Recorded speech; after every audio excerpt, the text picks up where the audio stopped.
Hello, Suki. Hello. Hello, hello, hello. How is the microphone? Is it working properly now?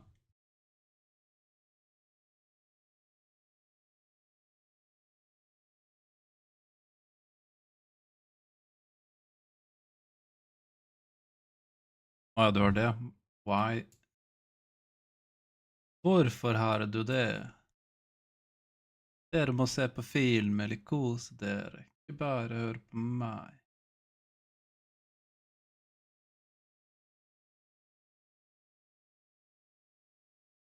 Det skal vi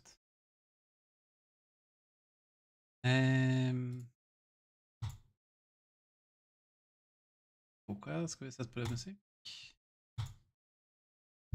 Yes, ladies and gentlemen, we're gonna have an awesome night tonight. We're gonna play some music. First out is Now Noodled 80s Tokyo Funky Lofi playlist.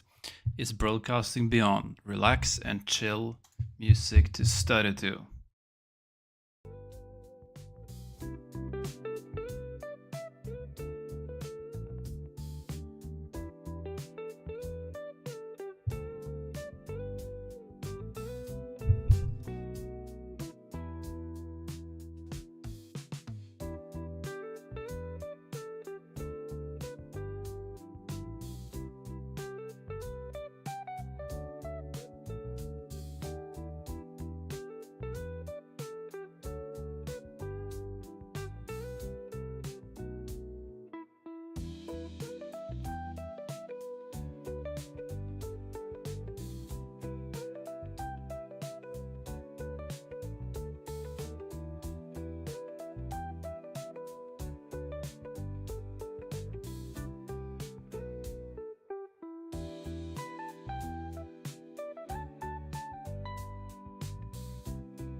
Hallå.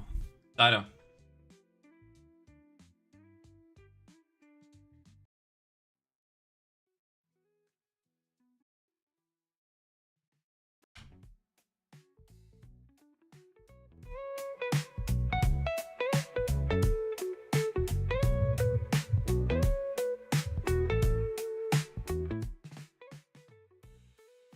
Hello and welcome to Joji's Study With Me session.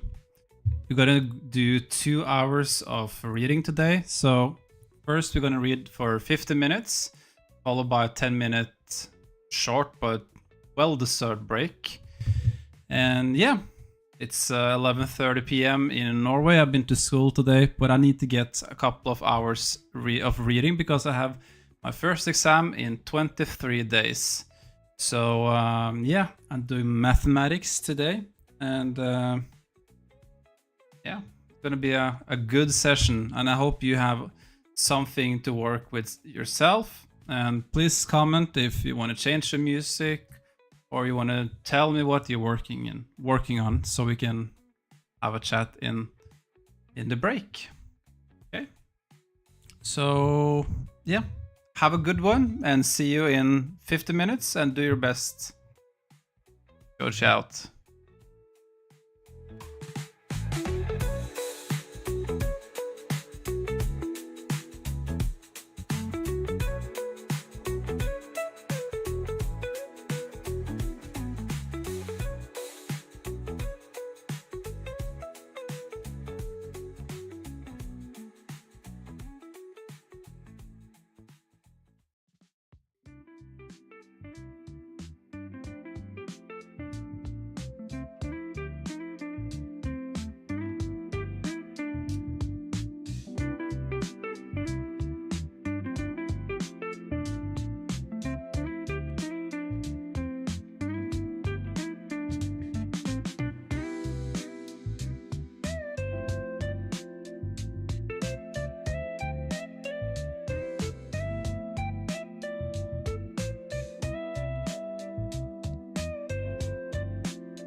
Good job, everyone. Yeah, amazing. Woo. Yeah, that was good. Let's take 10 minutes. What I will do before I take my break, I'm gonna start the clock. I have this, I think I've talked about it last stream. I think it's called scratch cards. It's not lottery ticket, but it's kind of lottery. Lottery. I say scratch cards. At least I can win a lot of money from it. I bought them as like an entertainment, so I can scratch one every day I read before my exam.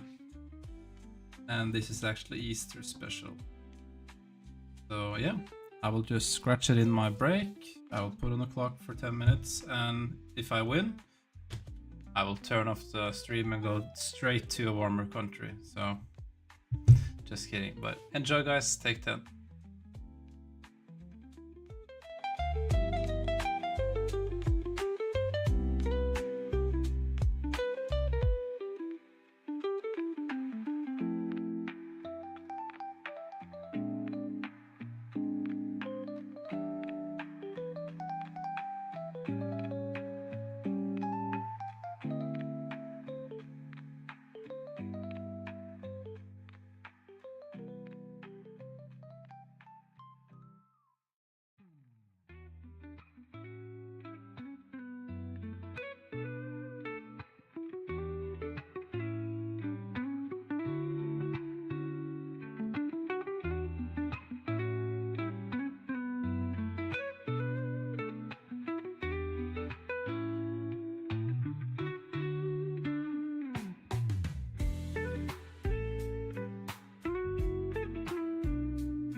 And we're back for a new hour of reading. So yeah, the break was a little bit longer, but I hope you enjoyed the music and did your own stuff. Something happened and I needed to take a phone. But anyways, yeah, I didn't win anything in the scratch card. That's why I'm still here. So if you thought I was gone for a longer time and that was because I won in the lottery, no, not today, but maybe tomorrow. Maybe I win 200,000 euros one day before my exam. Am I going to do the exam? Of course. But celebration is going to be better. Anyways, I'm talking in dreams now.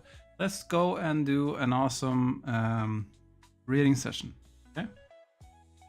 Good job.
good job, everyone. That was a good one. And yeah, I hope you got some work in. I definitely did. And yeah, sorry, I was a little bit off today because I'm tired, man. But continuing this stream and I don't know, at least streaming to and with other people helps me motivate myself. So it's kind of hard to be disciplined to always just read whole time 100%, but we try our best, don't we? And that's certainly the best thing we can do, just trying every day. And I don't know, 30 minutes is better than nothing. So yeah, you should pat yourself on the back. I'm gonna do one more extra thing. It's 1:30 a.m. in Norway now, and I'm middle in a task, and I really want to continue. So I will do a bonus round. Maybe not exactly 50 minutes, but close to, that's 30 minutes. 30 minutes is a good one. And yeah, after that I need to just cool my head, go to sleep earlier than I did the last time we did this, and yeah, refreshing the batteries. I'm proud of you guys, and I hope you do the extra round with me. That would be awesome. So enjoy. See you in 30 minutes.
Hello, every hardworking mice in my stream. I have 3 more math tasks, and yeah, I'm like probably see I'm always falling asleep, but I'm definitely gonna do those 3 before I go to sleep because I really want to do them, and I think it's actually fun. So yeah, I'm gonna just go an extra round. Nothing long, just freehand. Probably 20 minutes. We will see. So yeah, do a last round with me. Finish your last chapter, finish your last task, and then we have worked for 3 hours, and that's pretty much a really good session. So yeah, fuck yeah, let's do this 50 minutes more, then it's 3 hours, then we're probably gonna round up. See you guys.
Really good job, everyone. Awesome job. That was 3 hour stream. So yeah, well done. You deserve a break, and you're amazing for doing this. And I hope whatever you're studying for, working for, everything is going to be all right for you because you're actually working. Like I said earlier in this session, that I had my exam in 23 days, 22 tomorrow. So yeah, I'm gonna be here every day, and I'm gonna share out videos every day. I hope you like my videos and follow. That would be awesome. So we can grow my channel, and that also helps for motivation, obviously. So yeah, I wish you guys all the luck and have a great day.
I have 12 emails.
So what talent tree should you be picking either at max level or as you're leveling up? You have 3 different choices: marksmanship, survival, and beast mastery. The benefit of leveling as survival is that you will have some steady damage on the target all the time, where marksmanship is going to be more about a huge burst you will do with your aim shot and later on chimera shot. And beast mastery, well, this is where your pet will be doing most of the work, so you can chill a lot more and just send in your pet. Anyway, let's move on to the talent trees. This will be my build as a Beastmaster Hunter when I'm leveling up, but also at level 85, so when I start heading into dungeons and eventually also raids. For those of you deciding to level up as Beastmastery, here you can also see the talent order, starting from the left and then going down. As you start leveling up, you will also gain more Prime, Major and Minor Glyph slots, and these will be the 9 different ones I prefer to use, also at max level. What about those of you that would much rather like to play marksmanship? Well, I got you covered. Just use this build, and as you're leveling up, pick these talents in the order. Marksman is a ton of fun to play, especially when you have your cooldowns ready, but also when you crit with your huge burst abilities, where as a Beastmaster, you will be doing steady damage, just like the Survival Hunter. I usually don't level up as a Survival Hunter, as I don't really like the build for leveling up, but also because I feel like it's a bit slower. However, by the time I get to level 85, I will usually start doing dungeons as survival, basically because I feel like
Alright guys, and welcome to my best pet, pre-questing and fastest methods, and lastly, how on earth do you actually play the class? For looms, you want to go for the full male agility set with greater stats on your chest piece, Baron cape and the swift hand adjusters trinkets.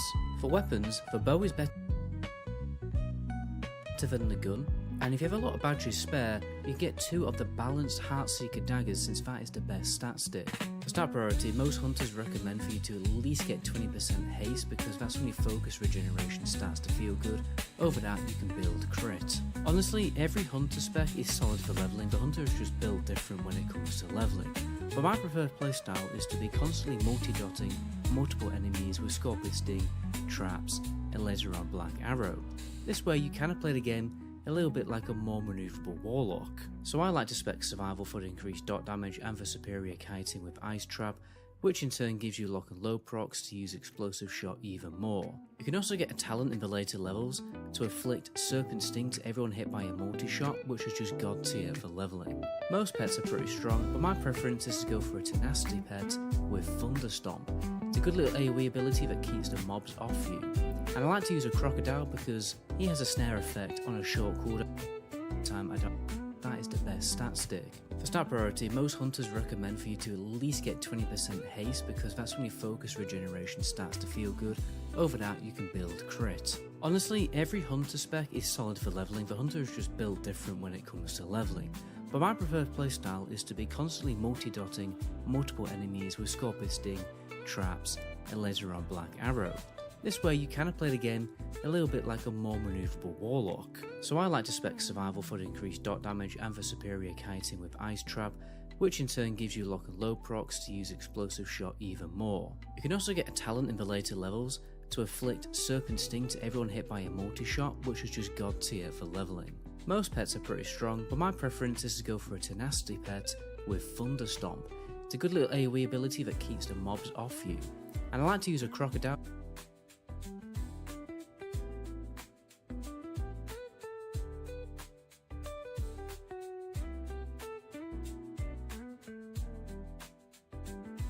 right, let's keep this simple. So first of all, in Cataclysm, there's going to be a complete overhaul in the pet system, and exactly which pet you take is really going to depend on the specifics of what you need in the current group or the current environment.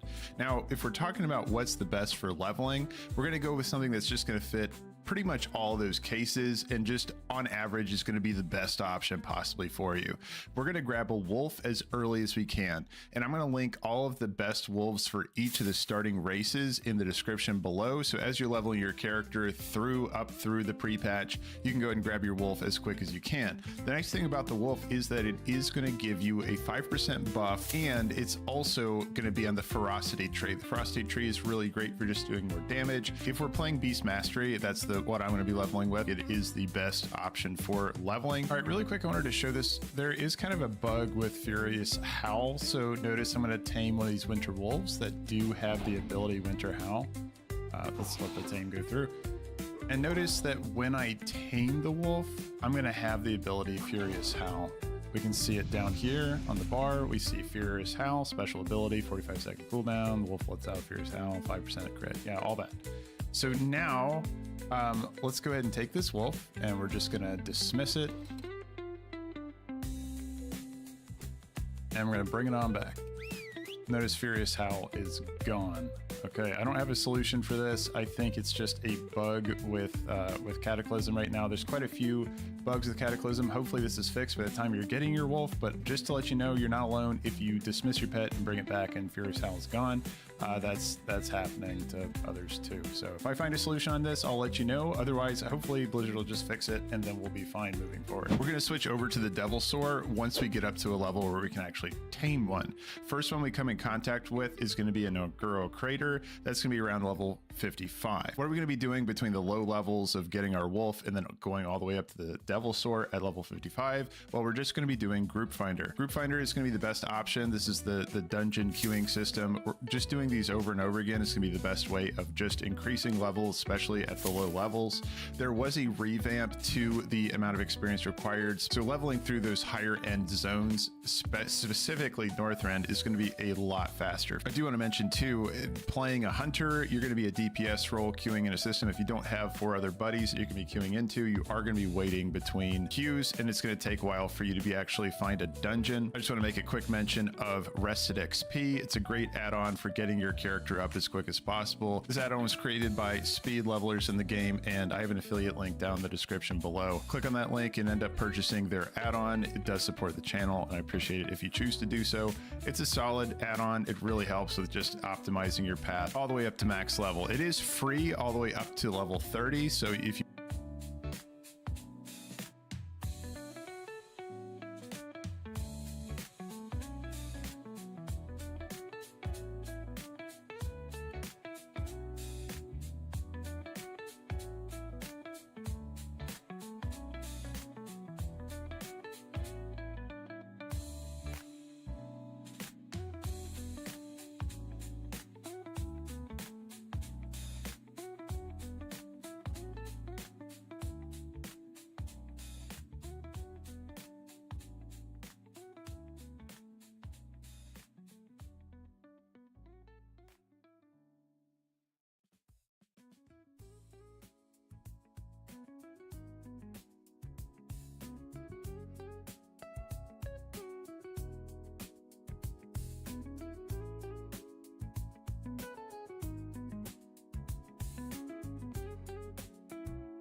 Alright guys, and welcome back to my little series of revisiting my old classic WoW leveling guides and updating them with some better information. Today's episode we're going to do the Hunter, and these are the topics that we're going to cover. First of all, I have an FAQ like what pets should you be using, what speed weapon should you be using. We'll talk about the optimal talent build, the rotation and playstyle, what gear and what stats to prioritize, bow progression, and also some tips on how to save up money for your mount. So what pet should you use? Well, to be honest, there's a number of options really. I'm going to tell you my personal preference, and then the other good options that are out there. Personally, I think the most important thing when it comes to picking a pet is one simple calculation. How fast does that pet get to the target? Because if you don't have a pet with a speeding up ability like charge or dash, then you are ultimately wasting quite a bit of time every time you go and pull a mob. Plus, some pets are just simply better than others because they do a lot more damage, and that difference can actually be about 20%, and certain pets have 2 focus dumping DPS abilities where a lot of others just have the 1. My recommendation is to go for a boar up until level 32. The boar is very good because he has charge, he's pretty tanky, and he eats absolutely everything. The only downside to a boar is the fact that he has a 10% damage debuff. And then when you get to level 32,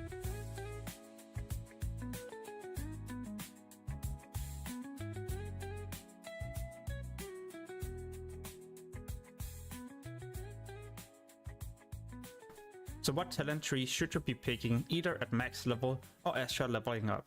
You have 3 different choices: marksmanship, survival, and beast mastery. The benefit of leveling as survival is that you will have some steady damage on the target all the time, where marksmanship is going to be more about a huge burst you will do with your aim shot and later on chimera shot. And beast mastery, well, this is where your pet will be doing most of the work, so you can chill a lot more and just send in your pet. Anyway, let's move on to the talent trees.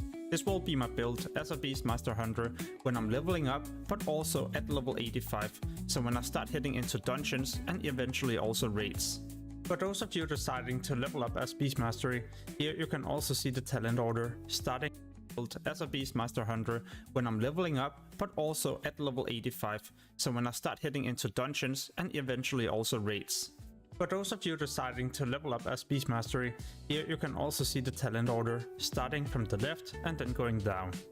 As you start leveling up, you will also gain more Prime, Major and Minor Glyph slots, and these will be the 9 different ones I prefer to use, also at max level. What about those of you that would much rather like to play Marksmanship? Well, I got you covered. Just use this build, and as you're leveling up, take these talents in the order. Marksman is a ton of fun to play, especially when you have your cooldowns ready, but also when you crit with your huge burst abilities, where as a Beastmaster, you will be doing steady damage, just like the Survival Hunter. I usually don't level up as a Survival Hunter, as I don't really like the build for leveling up, but also because I feel like it's a bit slower. However, by the time I get to level 85, I will usually start doing dungeons as survival, basically because I feel like you're doing a lot of damage without even not that great gear. And I will most likely also do my first couple of raids as the specialization, but this is of course my preference. In a moment I will cover the remaining things, but first I would also like to highlight this amazing leveling guide for Cataclysm. It will work from 1 to 85 and even in the pre-patch as well. It's developed by the best speed levelers in World of Warcraft to ensure you will also get to max level as quickly as possible, so you can start raiding, doing dungeons, or maybe even get many characters to max level to figure out what will be your new main. You can try out the free version that will work from 1 to 30 by using the link below this video. And if you plan to purchase the full version, then remember to apply my discount code GUIDEMMO. This will help me as a content creator so I can spend even more time on my passion. Alright, so now you might also be curious about the different pet talent trees. If I pick up a ferocity pet, my build will look like this at max level. If it's a tenacity, I'll go with this build, and the last one will look like this. It of course all depends on the pet I have. I do have some great news for you regarding pets in Cataclysm. There's going to be a massive change, so instead of just having one pet, you can now have up to 5 different pets. Not spawned at the same time or well summoned at the same time. No, you will be able to dismiss and then summon one of the other pets. This is a massive change, so you don't have to go back to the stable master all the time. Especially when you're also leveling up, in case you all of a sudden would like a pet with more armor or more damage. The good thing is that this is only one of the many changes that will happen to Hunter in Cataclysm, so let's cover all of the other important things that will happen no matter what specialization you're playing. A massive change that I'm looking forward to is that you no longer need any ammo whenever you're using a ranged weapon, so if you get a big upgrade, you can also start using it right away. Hunters will also no longer have any mana. This will be replaced with Focus. Focus will be regened over time, but also with different shots. For example, your steady shot, but also a new ability, Cobra Shot. I know some of you will probably miss your mana bar as a hunter, but then again, after getting used to focus, it's honestly not too bad. Especially because we're getting Aspect of the Fox that allow you to run around and still shoot your Stitch Shot or Cobra Shot at the same time. So as you're kiting, you will be gaining focus and also doing some decent damage. On top of this, as you're for example in melee combat, you will automatically start doing melee attacks, and the moment you are far enough away, you will start shooting. And the insane thing is that you can shoot your auto shots even while you're running, so you no longer need to stand still for a short amount of time before you will do your next auto attack. Another ability that will make the hunter a lot more fun to play is Camouflage. When you use it, you will turn invisible, or well, almost invisible for 1 minute. So as you're running around, other people will be able to see you, but you can run around and CC different enemies. As you can see right here, the moment I stand still, I'll be completely invisible. If I start moving, yeah, people will be able to see me and of course also start attacking me. But the moment I once again go AFK or stand still, I'll be completely invisible. So this makes the hunter a lot better to use in the open world or in PvP. Talking about PvP, all hunters will by default also get Scatter Shot at level 15, a CC for 4 seconds that will disorientate the target so you can land your trap. In PvE it will also be amazing, as you can use this as a way for you to interrupt the cast, followed by CCing the target. For those of you playing marksmanship, your readiness will reset the cooldown, allowing you to CC 2 targets at the same time. We also get a new shot that requires only 15 focus. It will reduce all incoming healing on the target for 30 seconds, and as there is no cooldown, you can just reapply this over and over. In a moment I will show you the different stats you should aim for and also what gems I like to use. But first I would like to also highlight the different kind of specializations.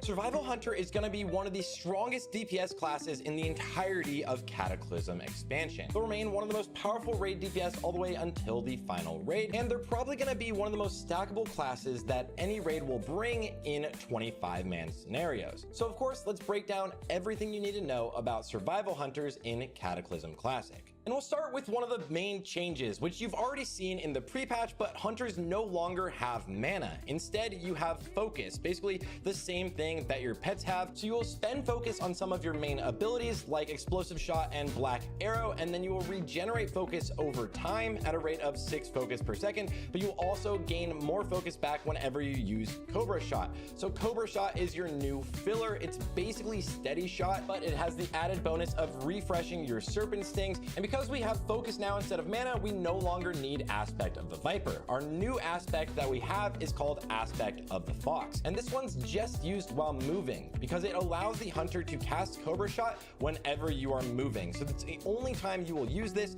but when you are standing still, you will always use Aspect of the Hawk. And on the topic of moving, hunters will now continue to cast Auto Shot while you are moving. This is just a very nice quality of life change. You can continue moving and using all of your abilities, especially if you go into that Aspect of the Fox, and then you can also cast Cobra Shot and just have a full rotation while moving. The only downside of moving at all is quite literally you lose sniper training, but just we'll get to that later. Now let's take a look at your talent build. This is going to be the standard talent build that you're pretty much going to run almost every time. There's a little bit of variation that you can do, but you're going to go into improved Serpent Sting. You're also going to get 3% haste just from pathing. You do want to get Trap Mastery, of course, Lock and Load. This allows you to use multiple explosive shots, but it's a little bit different than Wrath of the Lich King, and we'll talk about that during the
rotation, then you do need to grab Hunting Party. This is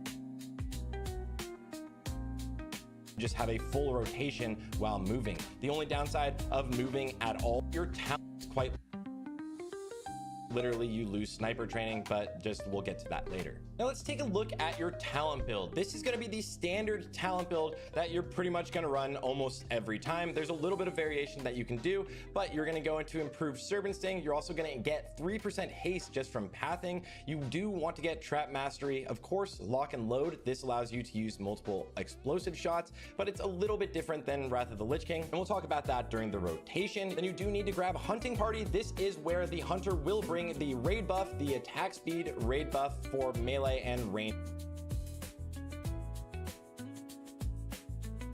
attack speed, 10% range attack speed. Then we have Noxious Stings, which increases your damage to the target by 10% as long as you have Serpent Sting up. And you only grab 1 point into Serpent Spread, then 3 points into Sniper Training, which is why you like to stand still for a lot of times, because if you stand still for more than 6 seconds, you do get a buff of 15% crit to your kill shot and 6% damage to your Cobra shot. And then we have Black Arrow, which will now be in our rotation. Then in the other trees, we have a little bit in the Marksman. Efficiency is amazing. These points are not absolutely necessary, but you probably will end up going with this, and one with Nature. Now, if we look at our glyphs, there is 2 selections for our glyphs a little bit. The ones that will always stay the same is Explosive Shot glyph. Glyph of Explosive Shot is basically your highest damage dealing ability. Most of your damage is coming from Explosive Shot. Basically your highest damage dealing ability. Most of your damage is coming from Explosive Shot, so you want to increase the damage of it so you get crit on that. Then we have Kill Shot glyph, which also makes Kill Shot hit harder. This will buff all of your damage.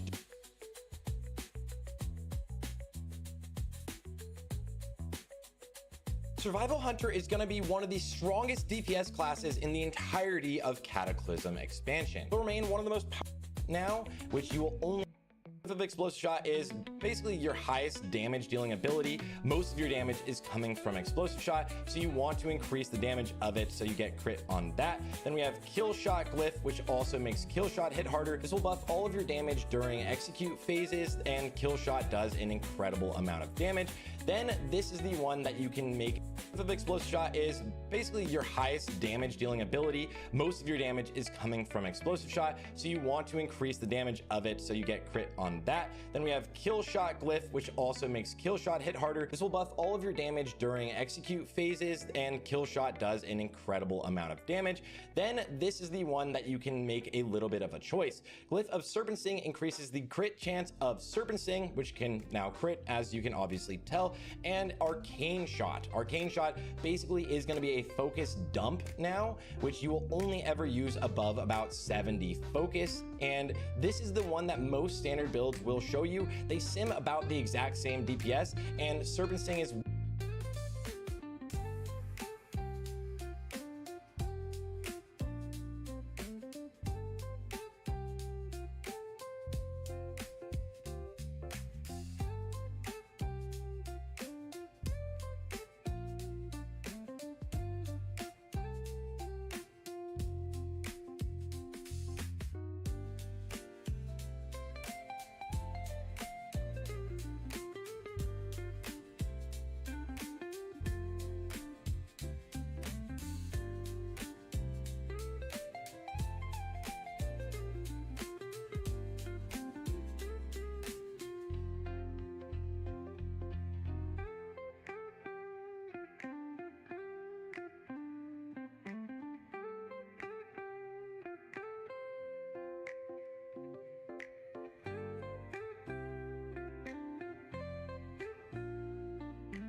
Alright guys, and welcome to my Hunter leveling guide for Kato Classic. These are the topics that we're going to cover: best heirlooms and enchants, talents, glyphs, and obviously the best pet, pre-questing and fastest methods, and lastly, how on earth do you actually play the class. For looms, you want to go for the full male agility set with greater stats on your chest piece, Baron cape, and the swift hand of justice trinkets. For weapons, the bow is better than the gun, and if you have a lot of batteries spare, you get 2 of the balanced Heartseeker daggers since that is the best stat stick. For stat priority, most hunters recommend for you to at least get 20% haste because that's when your focus regeneration starts to feel good.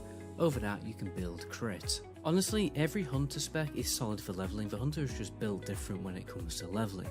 But my preferred playstyle is to be constantly multi-dotting multiple enemies with Scorpion Sting, traps, and laser on Black Arrow.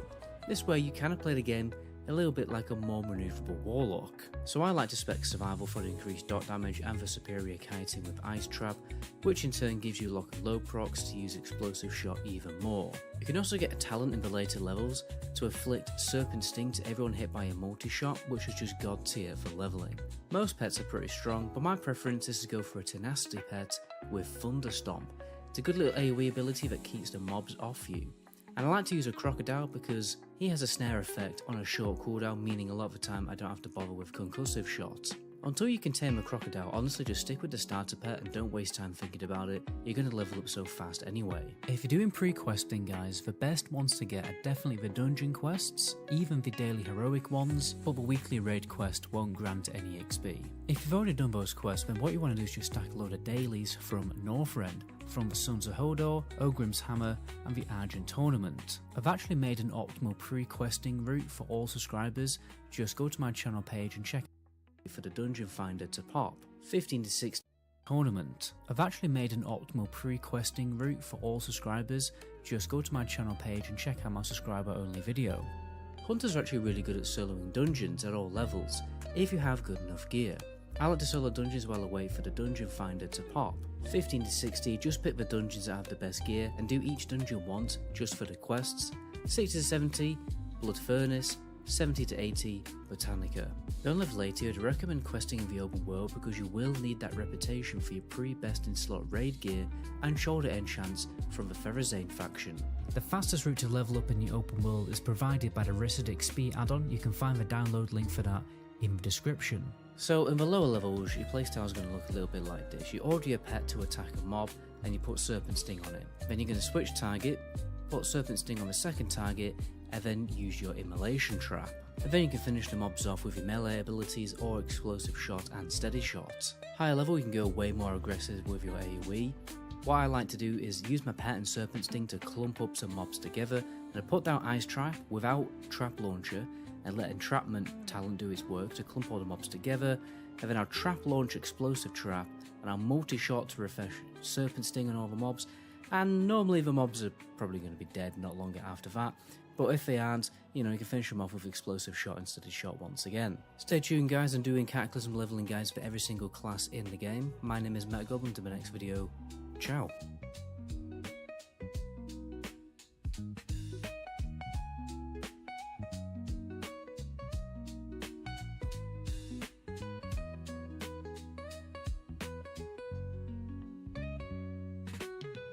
Scopper Gaban and Nico Robin. Name a more dynamic duo. I'll not wait, because we have far too much to get into this week, including the now confirmed hidden history between Brook and Gunko, and also something that a lot of people may have overlooked in regards to Jarl, and why he was the one given the dilemma to decide Elbaf's future. But this chapter begins pretty hilariously by showing us a very classic group of Straw Hats captured together image, and I have to say that seeing Jinbei tied up with Usopp, Brook, and Nami is a bit surreal. It reminds me a lot of when Zoro got caught with Brook and Usopp in that teeny tiny cage on Fishman Island, which was a very similar situation actually, because Hody Jones caught them and then he made an announcement to the entire island, just like St. Summers is doing right now. Hody was even giving the island an ultimatum as well, which was to betray the humans or die. But Nami even mentions how odd it is that this happened with Jinbei here, although I'm honestly not sure if any of the monster trio would have helped out more in this position. Sanji would have been simping for Gunko and become powerless. Luffy Luffy always gets caught by a gimmick enemy during their first encounter, and so really the only hope would have been Zoro and his horrible sense of direction being somehow immune to Gunko's abilities. So I guess this is a bit of a rite of passage for Jinbei. Now that he's officially a Straw Hat, he's just gonna have to get used to getting captured every now and then for fun story reasons. Now, one very extremely exciting thing that happens in chapter 1147 is that we now have confirmation that Gunko knows exactly who Brook is, and under threat of Foot in Face, demands that he devote himself entirely to her. To which Brook refuses, proving that he is far stronger than the majority of the internet would have been in this exact same position. But this is another classic Brook moment, because he goes on to hype up his captain and states that he would rather embrace death than live without honor. But then something very weird happens with Gunko. She kicks Brook as punishment for him not wanting to become her music slave, and then we cut to this panel of Gunko grabbing her chest, which I think is meant to be Gunko grabbing her heart, because this is neither the time nor the place for grabbing other chest-related items, and the onomatopoeia being used here is Gyu, which is the sound of something being squeezed, hugged, or even crushed tightly. So whatever's happening here is some pretty serious pain, and it's just such a weird panel. And I guess my current reading of it is that it gave Gunko some actual genuine heartache to kick someone whose music she admires so much. Or it could go a layer deeper than that, and we could be dealing with a pretty hardcore Brook stan. Gunko could be obsessed with Brook to an extraordinarily unhealthy level, and may have requested that he only make music for her as some sort of initiation of romance. I don't know if I'm thinking anywhere near along the right lines here, I could be way off. And maybe this whole situation is actually some sort of new ability from Brook, a brand of soul power that damages his opponents in proportion to the damage they deal to him, like some sort of destiny bond. That, or it has something to do with music itself. With Brook, his music does have tangible powers like playing a lullaby to send people to sleep, or even replicating Bella Betty's power, as on Namakura Island, Brook's music gave all of the cultists the courage and warrior spirit to stand up to the Long Arm tribe. So maybe there's something inbuilt into Brook's music that is affecting Gunko because of how frequently she listens to it. So yeah, not quite sure what's happening, but I am glad that we finally addressed this connection, and it looks like Brook knows who Gunko is as well. Because when he's tied up, he says, "That woman? No, it couldn't be." Couldn't be what, Brook? Who couldn't it be? Just go ahead and tell me who it couldn't be so I know the one person it can't be. And that, combined with what Saul was saying about the Holy Knights being immortal, I suppose implies that Brook knows Gunko from long ago. These two have some sort of history, and I'm really looking forward to diving a bit deeper into Brook's past. Meanwhile, Monkey D. Luffy, he's not in this chapter, but his presence is still very strongly felt, as neither St. Killingham nor St. Summers wish to risk antagonizing him. They both view Luffy in the same vein as starting a fight against Summers, but his presence is still very strongly felt, as neither St. Killingham nor St. Summers wish to risk antagonizing him. They both view Luffy in the same vein as starting a fight against Kaido, the biggest of mothers, the blackest of beards, or Shanks him. And you would think that Gunko would be as well, given her fear of Nika, as well as the fact that she was the one who warned them not to start shit with Luffy a couple of chapters ago to begin with. If they were trying to avoid picking a fight with Luffy, then it must be said that they're doing a pretty terrible job. And they are so incredibly lucky that Luffy has a shiny new low-key friend to play with at the moment. However, it is pretty damn cool to see this level of respect for Luffy. He's only relatively recently gotten to the point where characters don't entirely disregard him as some sort of loud, violent-some rookie, and of all people, I would have expected the Holy Knights to still kind of hold that arrogant view of him. World Nobles have such a clear sense of godlike superiority that it does pleasantly surprise me to hear that they're at least trying to be mildly careful about getting into a conflict with him, but again, they're doing a pretty terrible job of it. Meanwhile, Dory and Broggy also had a pretty hilarious stumble this week for two reasons. One is because in a previous chapter, it was said that their ship is unstoppable, and 3 chapters later, and it is now very much stopped. But what's even better is exactly what stopped it. The giant warrior pirates have been attacked by a group of mothers and wives, which are proving to be by far the scariest and most effective nightmares conjured on Elbaf. And even though these are not the mothers of the giant warrior pirates, I think it's some of their wives, which is pretty funny. But there does seem to be a shared culture of trauma on Elbaf regarding the fear of mothers. So So even Dory and Rocky, who are laughing at every other nightmare imaginable, these world-ending creatures, that's not a problem. Funny. But these mothers, oh no, they are deeply affected by this. Which may have enlightened us to the true secret of Elbaf. As it turns out, it was never the giant warrior pirates, nor the army of giants who the world had to fear.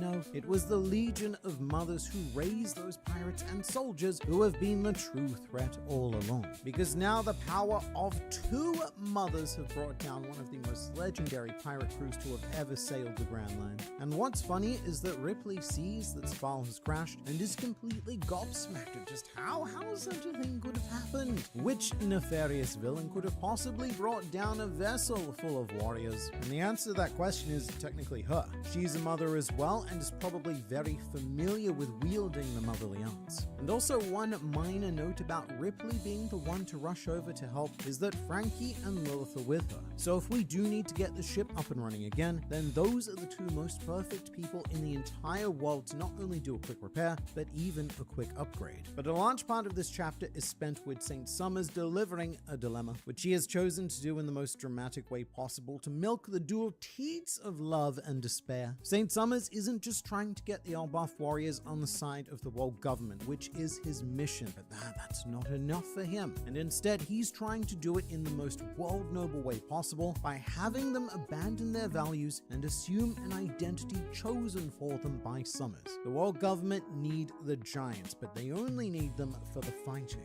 And so all of these libraries and schools, they're an unnecessary complication to that. So Summers is giving the giants a choice: abandon yourselves or abandon your future, your children. And Oda spends 2 pages properly introducing us to the kids one by one, giving us a very short shot of each of their personalities. Some of them are frightened, some of them are optimistic, one is pretty sadly depressed, some want to fight back, at least one of them is an orphan and is all like, oh, at least you have parents. And one of them also appears to be a very selfish Road style character who's saying, just come save me at least, don't care about the others. So it's like within these 10 children, we have a perfect cross-section of Elbaf society. And some people may not care that so much time was spent on the kids, but I think it is very important to highlight them so that we know exactly what it is we're fighting for. And when it comes to this dilemma, exactly what we are being asked to choose between. I now care a lot more about, say, little Ronya because I love her Luffy-like optimism. I also care about Mug because he clearly wants to fight, but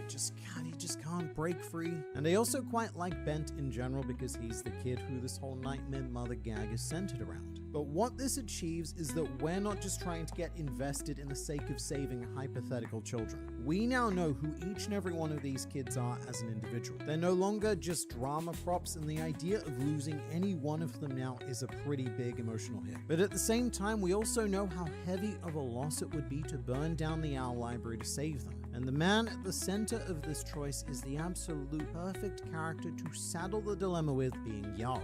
Firstly, because one of the kids is his granddaughter, Ylva, so he already has very personal stakes in this. But secondly, because as the oldest living giant, he is the one who remembers and embodies the old Elbaf the most. The island of war that existed long before we built these schools and libraries and tried to do this peace thing. So in Jarl's position, the clear choice would be to save his granddaughter, and this is no doubt part of why Summers made the calculation to give Jarl this choice, to make extra sure that it results in the outcome that he wants, and for the giants to revert to a culture of exclusively battle lust. This is going to show us how much value Jarl places in this new Elbaf, and there is no way that he is going to sacrifice any child, especially one of his descendanty childs, for schools and libraries, surely. But if Oda was to show us how painful it would be for Jarl to make this decision, then it would show how far Elbaf as a whole has become, for even Jarl to be a man who sees so much value in these new ways. Although ideally, it's not a choice that he's going to have to actually make if the last 2 characters shown in this chapter have anything to say about it, because the last page of this chapter was everything to me. For the entire time I've been reading One Piece, one of my most consistent complaints is not seeing Robin get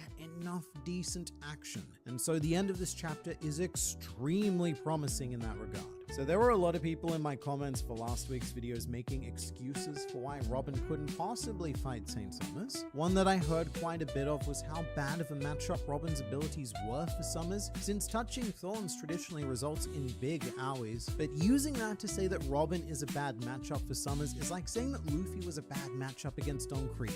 I mean, what is a melee fighter like Luffy supposed to do against Don Krieg's Cloak of Spikes? Nothing. He can't do shit. Luffy's only option is to hide. There is no other solution. So look, I didn't care about all of that last week, and Robin doesn't care about any of it this week. And I think that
So what talent tree should you be picking either at max level or as you're leveling up? You have 3 different choices: marksmanship, survival, and beast mastery. The benefit of leveling as survival is that you will have some steady damage on the target all the time, where marksmanship is going to be more about a huge burst you will do with your aim shot and later on chimera shot. And beast mastery, well, this is where your pet will be doing most of the work, so you can chill a lot more and just send in your pet. Anyway, let's move on to the talent trees. This will be my build as a Beastmaster Hunter when I'm leveling up, but also at level 85, so when I start heading into dungeons and eventually also raids. For those of you deciding to level up as Beastmastery, here you can also see the talent order, starting from the left and then going down. As you start leveling up, once I like to pick these talents, well, I got you covered. Just use out those of you that would much rather like to play marksmanship. Well, I got you covered. Just use this build, and as you're leveling up, pick these talents in the order. Marksman is a ton of fun to play, especially when you have your cooldowns ready, but also when you crit with your huge burst abilities, where as a Beastmaster, you will be doing steady damage, just like the Survival Hunter. I usually don't level up as a Survival Hunter, as I don't really like the build for leveling up, but also because I feel like it's a bit slower. However, by the time I get to level 85, but also because I don't level up as a Survival Hunter, as I don't really like the build for leveling up, but also because I feel like it's a bit slower. However, by the time I get to level 85, I will usually start doing dungeons as survival, basically because I feel like you're doing a lot of damage without even not that great gear. And I will most likely also do my first like level 85. I will usually start doing dungeons as survival, basically because I feel like you're doing a lot of damage without even not that great gear. And I will most likely also do my first couple of raids as the specialization, but this is of course my preference. In a moment I will cover the remaining things, but first I would also like to highlight this amazing leveling guide for Cataclysm.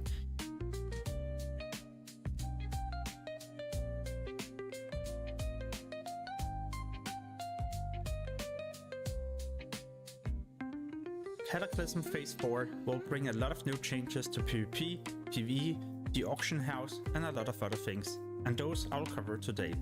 As a rogue, we can finally begin the long quest chain that takes place inside but also outside of Dragon's Soul. After completing the quest chain, you will be rewarded with 2 legendary daggers.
Pretty insane for this class, but also because in the beginning of Mist of Pandaria Classic, you can use these as you're leveling up to around level 89 or 90. Classic, you're pretty insane for this class, you will be rewarded. As a rogue, we can finally begin the long quest chain that takes place inside, but also outside of Dragon Soul. After completing the quest chain, you will be rewarded with 2 legendary daggers.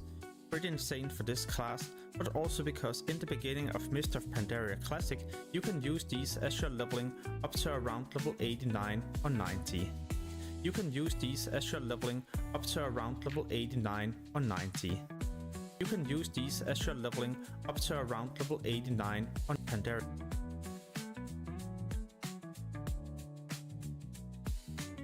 Classic. You can use these as you're leveling up to around level 89 or 90. Dragon Soul is located in Caverns of Times, and here there will also be 3 new heroic dungeons you can do to catch up on one of your old characters. This is because all the different bosses in here will be rewarding epic items. Yeah, there's even going to be quests you can do as well to catch up. For those of you wondering about the item level, it's going to be 378, equal to pretty much what you're also getting in Firelands normal. And we should be able to use the Dungeon Finder tool to specifically sign up for these 3 new heroics. It will reward you with Justice points and Valor points, or at least it used to do this. The new raid Dragon Soul can be done on normal and heroic mode, and there's going to be a total of 8 different bosses. Each of these raid encounters has a chance to drop the new crafting material, the Essence of Destruction, which is used for tailoring, leatherworking and blacksmithing. The item level of these new epic crafts is going to be 397, equal to what you can also get in Firelands Heroic. What is finally making it into the game is going to be all the new epic gems. So it's no longer time for us to continue using our rare gems. No, we can finally swap and improve our character's performance. You can also get a new currency, Mode of Darkness, inside the raid. The 7 first raid encounters will be dropping this currency, and it's a guaranteed for every raid member. You can then exchange it into these goods at a quartermaster inside Dragon Soul. And in these, there's a chance you'll get this currency, and it's a guaranteed for every raid member. You can then also get a new currency, Mode of Darkness, inside the raid. The 7 first raid encounters will be dropping this currency, and it's a guaranteed for every raid member. You can then exchange it into these goods at a quartermaster inside Dragon Soul. And in these, there's a chance you'll get the new epic gems, just be aware they're going to be uncut. When you do Dragon Soul, but also continue to farm heroics, you will be rewarded with Valor points. And Valor points can now be exchanged into powerful items at item level 397. These can be purchased in heroics, you will be rewarded with Valor points. And Valor points can now be exchanged into powerful items at item level 397. These can be purchased in Stormwind City and Orgrimmar, and there's going to be pretty much everything for every single class, beside weapons. But there's so many different pieces to purchase, so it's going to be a great way to also catch up, or well, get some powerful items. Another useful change is that all the previous items that used to cost Valor points has been changed into Justice points. So you can get your hands on tier 12 and many other useful items that is equal to what you can get in Firelands, simply just by doing normal dungeons. A new arena season begins, which is also why all the items from the previous seasons has been changed into only costing honor points. But there's of course also going to be a new arena PvP set you can purchase, and this will cost conquest points. So it's time for you to start doing rated battlegrounds and arenas. It seems like there will also be new PvP epic gems, but these are quite expensive. Probably not something you will be going for in the beginning, but as the season continues to go on, you'll have something to farm for. The auction house, or well, the interface will change to be looking way more like it is in retail. I'm not exactly sure if I like this myself, but then again, I guess I'll just be continuing to use my auction house add-on anyway, so it's not like it's going to be a big change for me. But you can easily post and purchase items, and I'm honestly not sure if people will like it or prefer the original way, or well, how it used to be in Cataclysm. Let me know your opinion about this change. Is it something you're looking forward to or not? In Barret and Hold, a new boss will appear. Here you can get the new PvP items, but also tier 13 items. It's going to be quite easy to do this raid encounter. Barret and Hold, a new boss will appear. Here you can get the new PvP items, but also tier 13 items.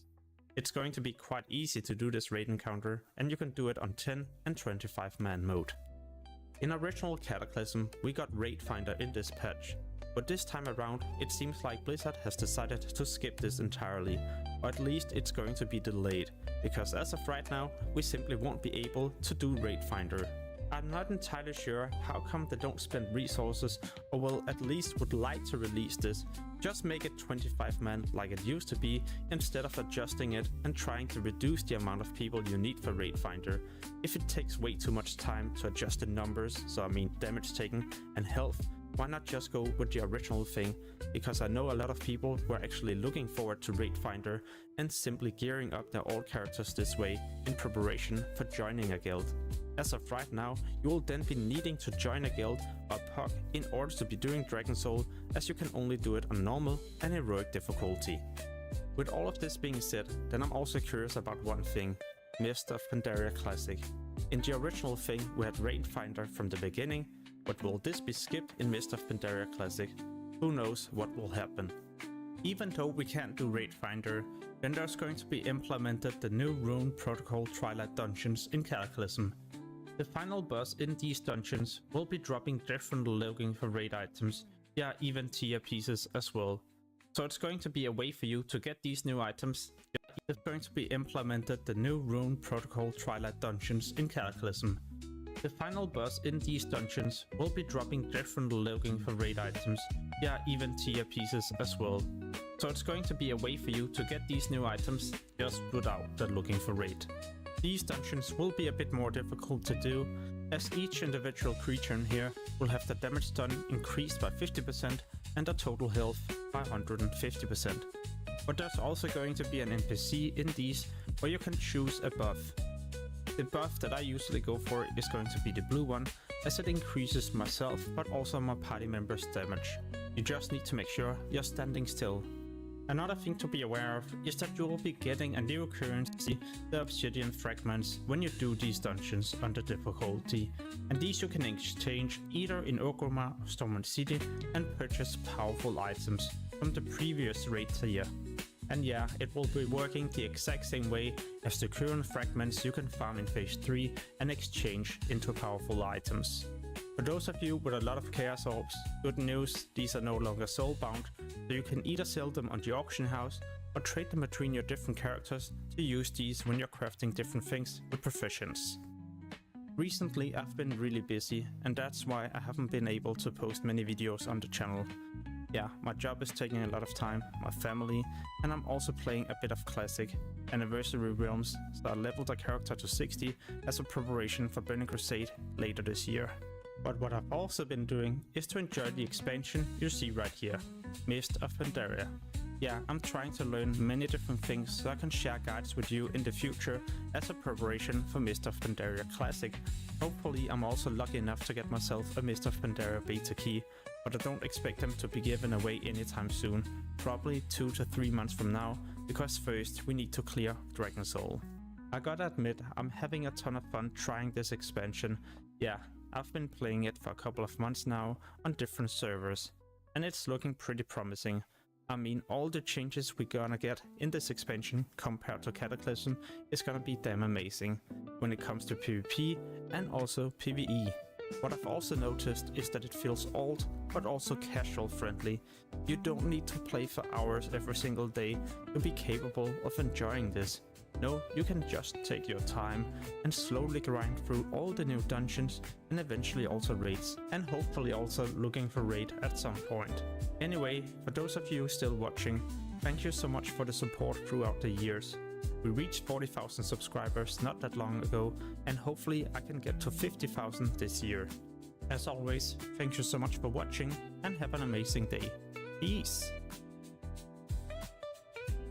Summers versus Robin is actually quite an interesting matchup thematically, because you've essentially got a clash of flowers versus thorns, nature versus nature. Robin's devil fruit is the Hana Hana no Mi, the flower fruit, and it is going up against the thorn fruit. So we've got the vivid beauty of life versus the more barren and cruel side of that beauty. And another reason why this could be pretty great is that Robin kicking into action flips the script on Saul. He did everything he could to protect her as a child, but now that Robin has grown and bloomed into this demonic hellflower, it is her turn to protect him. Which also ties into the title of the chapter, the things that we find scary or the things we're afraid of, or however it will be translated. Whatever it turns out to be, Robin is very afraid of losing Saul again, and also extremely afraid of a second O'Hara incident happening on Elbaf. With Summers demanding that the Giants burn down the Owl Library, we are now approaching very scary burning of the Tree of Knowledge territory, especially since that Owl Library just so happens to contain all of the books that were saved from the Tree of Knowledge. So this isn't just any old fight for Robin. At the end of the chapter, she has gone and given one of the most serious Nico Robin faces in this series, because this isn't just about Saul, the Giants, the children, or even the Straw Hats. This is a fight to keep O'Hara alive. Which, by the way, I'm gonna say it, not the best move by Ange to mention all of that out loud. As part of her plea to Summers to stop all of the bad things it is he's doing, Ange states that all of the secrets discovered by the O'Hara scholars are being kept in the Owl Library. And surely, if you're St. Summers, then that just means you are going to make extra sure to burn it down. What's that you say? All of the secrets that could lead to my downfall are in that one very fire-vulnerable building? Thank you very much for telling me that unprompted. I swear, even if Ange isn't a traitor, she may as well be one. She's an honorary traitor, and she would be an absolute nightmare to play a hidden role game with. She is the sort of person who will always be on the good side, but still act as suspicious as possible. Still, Ange's words about O'Hara do make this very personal for Robin, and I am loving the setup for her, which is why, as excited as I am about Mr. Scopogaban rushing in, I do hope that Robin does get to take a serious stand against Summers, because he is the one directly threatening everything of meaning to her. With that said, Robin could also end up fighting Gunko. She is also there. However, that's only if Brook does end up being freed and sorts out his business with her. Gunko definitely feels more suited to Brook at the moment. They've got stuff to work out. But Robin could be an option while Scopogaban takes on St. Summers, because he also has a very strong thematic claim to this fight, which I've flagged before. St. Summers seems to have this large focus on love and twisting it for his entertainment, and Scopogaban is the self-proclaimed missionary of love, now on a mission to save his child who he assumedly loves. And this is exactly what Summers was talking about a couple of chapters ago. In 1143, he said that his most favorite part about this game was the parent-child dynamic. He went on this whole rant about hugging children tight and screaming and wailing, rah rah rah. And that's what we have here with Scopogaban rushing in to save his child Colin. Although one interesting thing about Gaban is that I can't see him as the typical kind of parent that Summers is thinking about, especially because in this chapter when Colin's name was mentioned as one of the kidnapped children, Gaban was quite proud of his son for thrusting himself straight into the apex of danger. So Scopogaban doesn't seem like an overly huggy kind of parent. He seems more like a brutally bludgeon family enemies with a big axe kind of parent. And I have to say that as much as I do miss Luffy, Zoro, and Sanji, if we're getting some good Robin and Scopogaban out of it, then I am all in for that. And is there a chance that this all gets wrapped up without the monster trio, and the rest of the Straw Hats go on to prove their worth as the crew of an Emperor of the Sea? I don't know, I think I'm pretty skeptical about that. But at least taking them out of the picture for now is giving the rest of the crew some pivotal screen time that they don't usually see. And as for how long this will last, St. Summers did do an island-wide announcement in this chapter, and while we don't know whether or not this was heard all the way in the underworld, it may very well have been, which would let everyone down there know that they need to stop messing around, and I guess make a pretty big choice as to whether or not to fully free Loki. A choice which this time I imagine Haradin will play a role in making. I think that Luffy's done his damage, and from this point onwards, Loki's freedom may hinge on these two brothers working their crap out, meaning that the much anticipated Loki flashback could be incoming quite soon, especially because the history of Harold seems to be closely tied to the Holy Knights, and so we may need to explore and set that up before we go about satisfactorily defeating them. But you let me know your brain thoughts about the chapter in the comments below.